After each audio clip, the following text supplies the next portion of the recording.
Hello everybody, welcome to our first band Q&A. I will be your host today. My name is Alvaro, and here next to me we have Luis. How's it going, man? Very well, thank you. How are you? Oh man, thank you very much. Thanks for coming to the living room tonight. Thank you for having me. Oh man, anytime. So we're gonna go through some questions. Actually, why don't you tell us a little bit about yourself, man? Well, I'm from Scotland actually. I've been playing the drums for 15 years now. Okay, half of your life. Half of my life. Yeah, more actually. Yeah. And that's all that's important, really. Yeah. So, who are your biggest inspirations as a drummer? For me, I love loads of people, but I love Tony Royster Jr., who is Jay-Z's drummer. He's like a church drummer, a gospel drummer. Puts like massive, mad, really fast drum fills and sort of strange places. Okay. Round about like sets of hits, but it fucking turns me on. I love it. Yeah. It's really cool. Okay. This one comes from our Instagram friend Money. Hello, Money. Which band or drummer inspired you to play?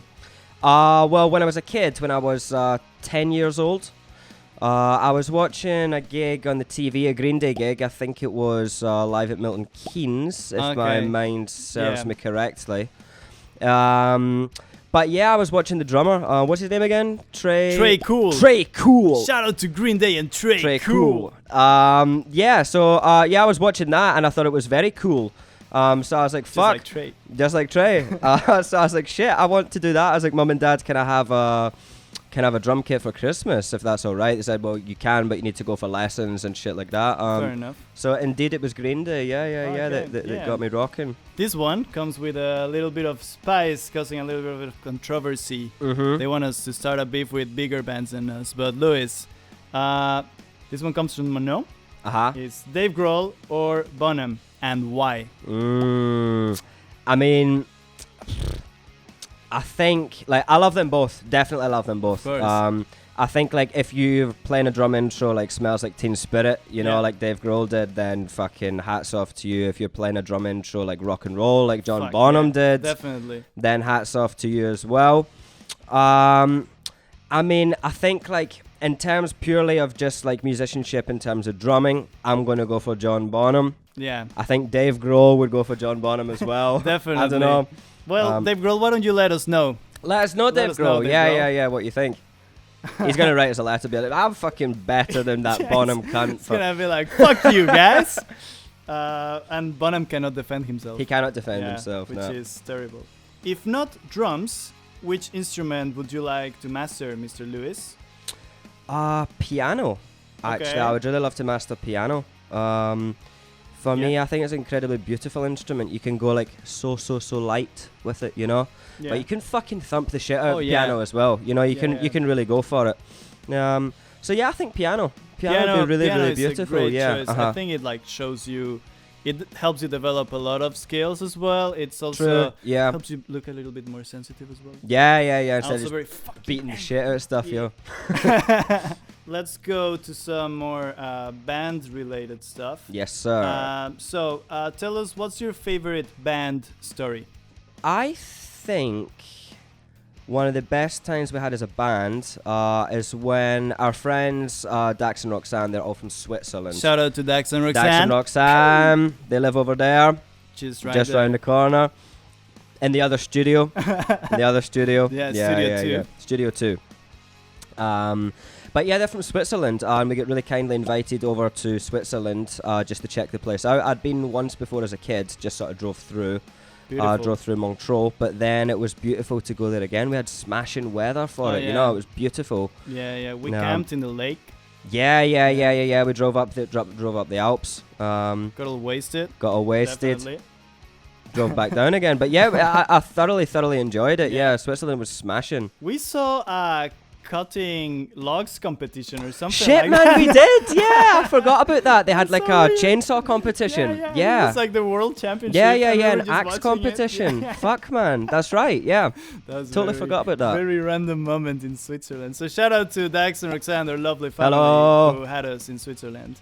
This one again trying to spark some controversy. Who is the lamest member of the band according to you, and why? I think that's very mean. Whoever that's a mean that, question. Yeah. Shame on you. Shame on you. You know you. who you are. No one of us is lame, or everyone is. Yeah. Yeah. There is no.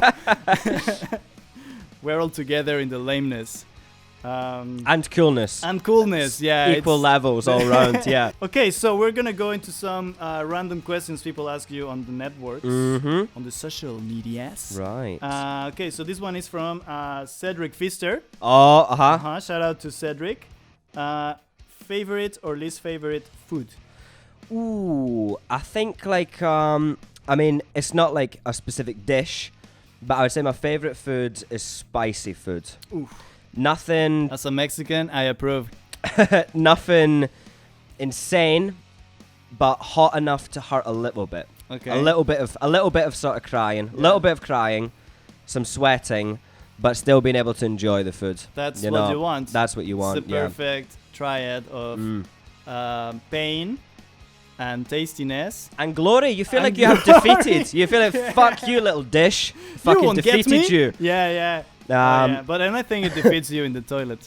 Oh yeah. To be honest, man, I never really get that. No, I never really get a burny asshole. Lucky you, man. No. So that's maybe that's why I like the spicy food, because I don't feel any sort of like any repercussions. I never get that when I'm funny enough like eating Mexican food, but I do get that when I'm eating other types of spice.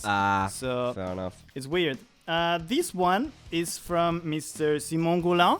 Shout out to the Swiss Army that is sending all these questions. Whoop, whoop, whoop. If you were a plant, what would you be and why? I think I would be the ayahuasca root. Ooh. Like just before it had been discovered for the first time. So you're also putting a little bit of time. Like a time scale on it as well. Scale, I think like I would love to be like the roots, like sort of like buried there waiting, and then you hear, like some digging in the soil, and then you see like a human face, and you're like, I'm gonna get you high, motherfucker. And you don't know that yet. You don't know that yet. And then they like pick you up and carry you home, and maybe they do the right thing with you, or maybe do the wrong thing, but then to the point of being discovered, to the point of getting someone high as fuck. Yeah. For the first time. For the first time, I think would be amazing. You would get like 2 people just staring at their hands for like 10 minutes, being like, whoa. Yeah. This one comes from Ilona. Shout out to Ilona. Hello, Ilona. And what's your favorite film? Ooh, my favorite film probably is American Beauty, but I liked it more when we didn't know Kevin Spacey was a cunt. Definitely. Yeah. Have you seen the movie after knowing? Yeah, it changes it, man. It's a bit weird. Still liked it. It's good, it's good. But it's still a good movie, but then it definitely changes the way you watch it. Yeah, because you're just thinking, these guys are real definitely. Oh yeah, man. Oh well. All right, this one is from Jono Palmer. Aha. Shout out. How much is in a dram, and which one is your favorite? I mean, what's a dram? Tell us. A dram. All non-Scottish listeners. A dram is like a wee bit of whiskey. Ooh, a wee bit of whiskey. A wee bit of whiskey. Sometimes a little bit more than a wee bit of whiskey. Okay. Yeah, it's a measure. Yeah, it's a measure. It's a measure. I don't know if there is like an actual like unit of like in milliliters, whatever. But I would say like it just means like a little whiskey. Okay. A little whiskey. It's like a cheeky whiskey. A cheeky whiskey. Bit of a wee whiskey. Yeah. And which one is your favorite? I don't necessarily have a favorite, but I like something that's not like chewing a campfire, like not really smoky and peaty, and I see that. Can hurt you sometimes. I'll tell you what's our favorite whiskey. It's the first whiskey that decides to sponsor Mongrel Dogs. Exactly. Yeah, boy. Whoop. But we are very easy to please. Any alcohol, just give it to us, and we'll be fine. Okay, now we're gonna go into some of the infamous banana videos. Video, there's just one of them. For you guys who don't know, so far, for you guys who don't know, check our Instagram. Check our Instagram and you'll see what we're talking about. This one comes from Mrs. Pippa Harrison. Pippa. Yeah, Pippa. Yeah, you. How did the banana taste like? I couldn't really taste it. It was fucking dry. Yeah. It was dry, man. I think the mistake I made was like not spitting on it enough. Okay. before I put it in my throat. That's a rookie mistake. Yeah, so it was dry, man. Yeah. It was just dry. Okay, yeah, never put a dry banana up your mouth, definitely. And this one comes from Muka, our producer. How's it going, Muka? If you guys ever want to record some stuff, contact the Secret Warehouse of Sound. You're gonna get some groovy stuff out there. He just released a new song on YouTube, Mr. Muka, did. no? Yes, listen to Wet from the Beat Flux. Wet, the Beat Flux. So Muka is asking, did it hurt? I mean, like, hurt is maybe a strong word, but it was certainly uncomfortable and dry. So, as you know, we got a release coming up, 4th of December. Le Chat is coming out, our next single. We're really excited about it. Yeah, man, for sure, definitely. Excited about it. So, what are you most excited about this release? I'm excited about it fucking giving me loads of money, hopefully. I don't know. Yeah, so that would be super cool. At least we don't need to film this in our living room. That Yeah. I mean, the filming in the living room, man, is fine. I like it. It's cool, but it's like, nice. I don't have a job at the minute. I've been trying. If anyone if anyone knows of a job, at £10 an hour is my limit. You know, I'll do anything, man. He knows how to deep throat a banana. I know how to deep throat a banana. One of his talents. But more on Le Chat is like if it could give us some money somehow, then that would be super cool, nice. and then I wouldn't have to find a job in a factory. If it could get us somewhere in a festival, it would be nice. Yeah. What would be your favorite moments recording at Muka's studio for this song? I think my most favorite moment at Muka's studio was like basically in the studio you have like the control room that's got like the desk inside, you know, where Muka is, and he's pressing all the buttons, and then on the other side of that you got the live room, and it's like that's where the musicians, that's where they play, and it's got like a big sort of like triple glazed window and like a big heavy door, so like that Muka and the people in the control room can see the people in the live room, so they can communicate, but you can't hear each other unless you talk through a microphone into headphones, you know, because it's fully soundproofed. But Muka came through to, I don't know, we started one take of like one of the tunes, and something happened with the drums, and Muka said, the drums. I said, like, what did you say about the drums? And he never said anything. Came through and sort of like tweaked something, I don't know, moved a mic or moved something, I don't know what he did exactly.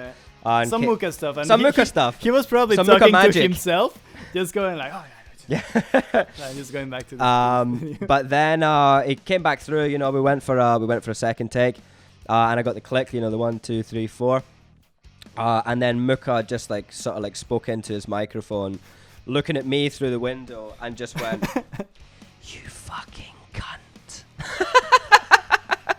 Like that. And first of all, like I was going to laugh, and then I thought I can't laugh because the microphones will pick it up. I'm recording now. And then for like the first 16 bars of music, I was thinking, you bastard, you just called me a fucking cunt.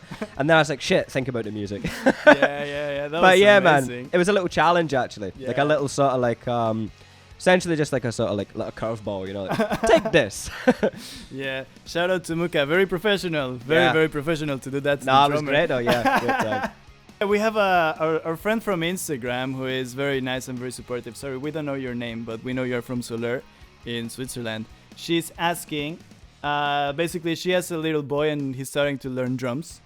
So how can she avoid him or stop him from banging everything in the house? Is there a solution to that, Luis?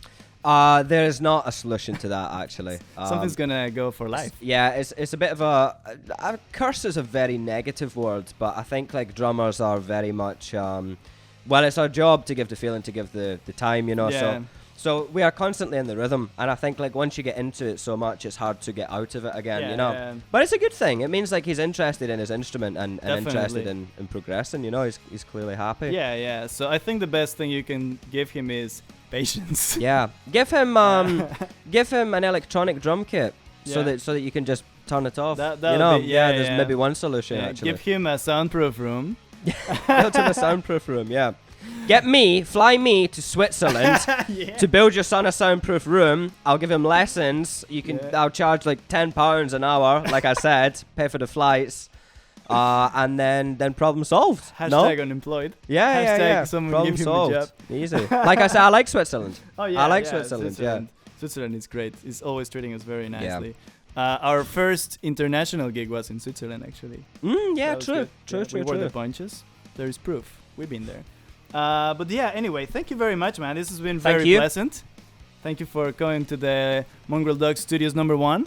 Been a pleasure. Yeah, nice one. And so guys, check out all the covers that we're doing every week in the Instagram and YouTube, and get ready for a new song dropping on the 4th of December. We're super excited about it. We're so excited we're doing all this just so you guys can get to know us a little better and so you can enjoy the song. All right? So thank you very much, man. We'll see you guys anytime through these social networks. Guys, thank you very much for tuning in. Please keep in mind that we've got a new single coming up on the 4th of December. Les Chats, it's going to be a fucking belter. Be prepared for that. Do some yoga for that. Meditate for that. Even buy a new fucking speaker system for that. You're going to have to. You're going to want to. Subscribe to all our social media platforms and keep yourself in the loop, guys. Again, thank you very much. Cheers.